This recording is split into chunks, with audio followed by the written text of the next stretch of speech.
I had an issue with my WordPress site. I'm working in a test/dev environment in the cloud, so I'm stopping and starting instances. And when my instance restarts, I get a new IP address, and then when I go to my page, it works very slowly and doesn't really work at all.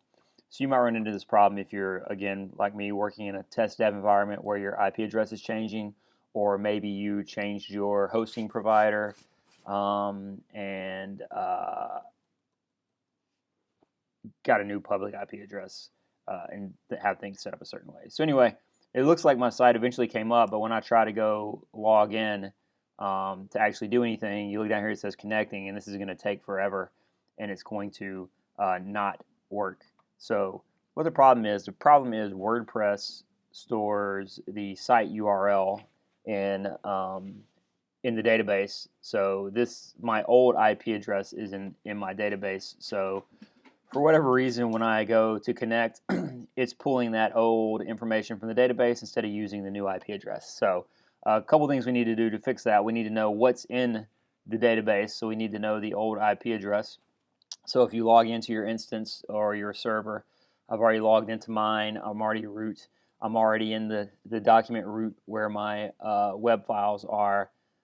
So I need to get the database endpoint for my site. So I'm using Amazon's RDS service right now, and that's going to be in the wp-config.php file. So I want to connect to that database with my user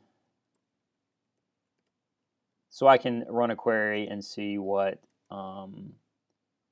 is thinks the password. Sorry, see what it has for the IP address so we can change that.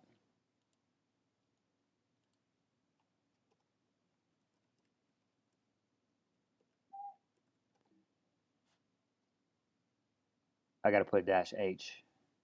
Forgot the -h for host. Probably somebody's like, hey, Rich, you forgot the -h. Yes, I did.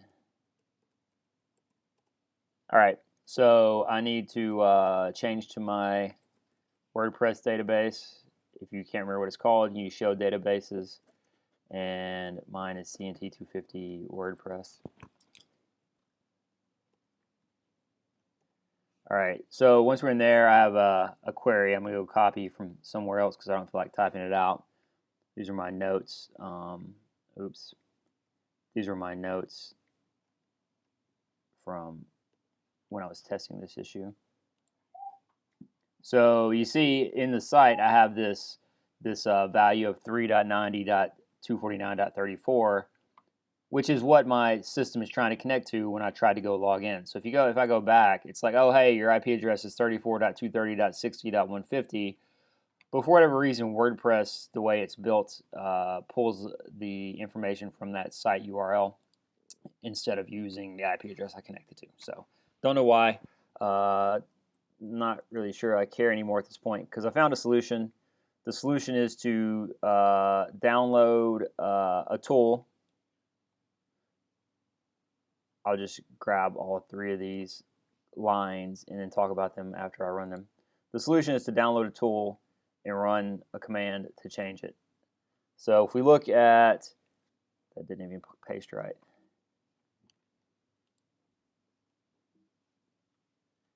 If we look at these commands, this first one is going to download. That's going to download a tool. What the heck, man? I didn't want all that.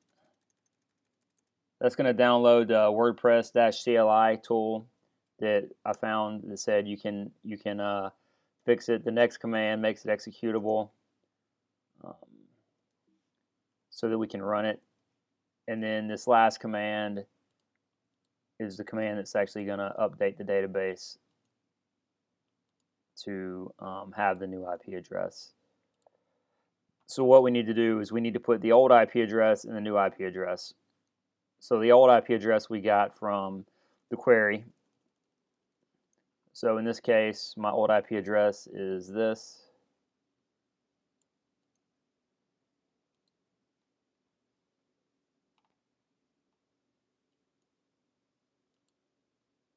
And I messed up copying that somehow.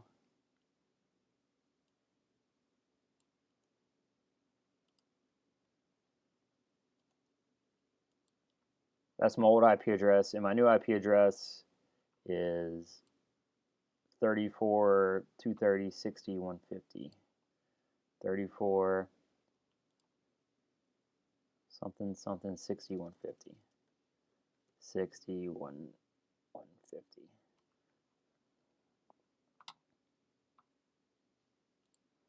$34 230 60 150 30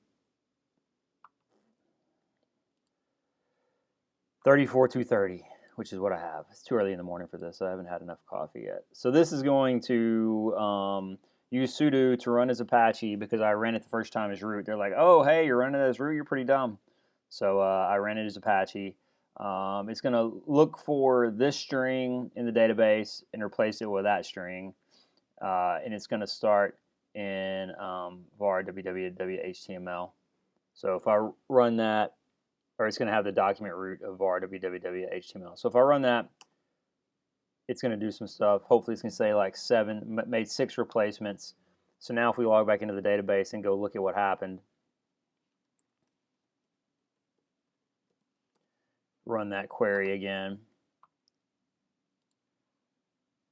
Run that query again.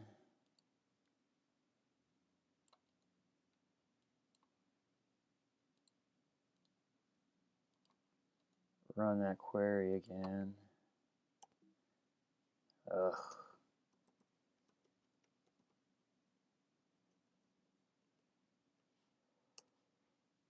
Run that query again.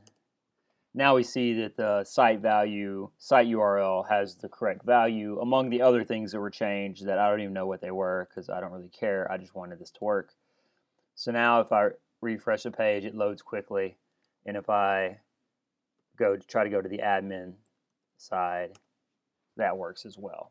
So if you change your IP address on your site and you cannot get it to work properly, that is probably what the issue is.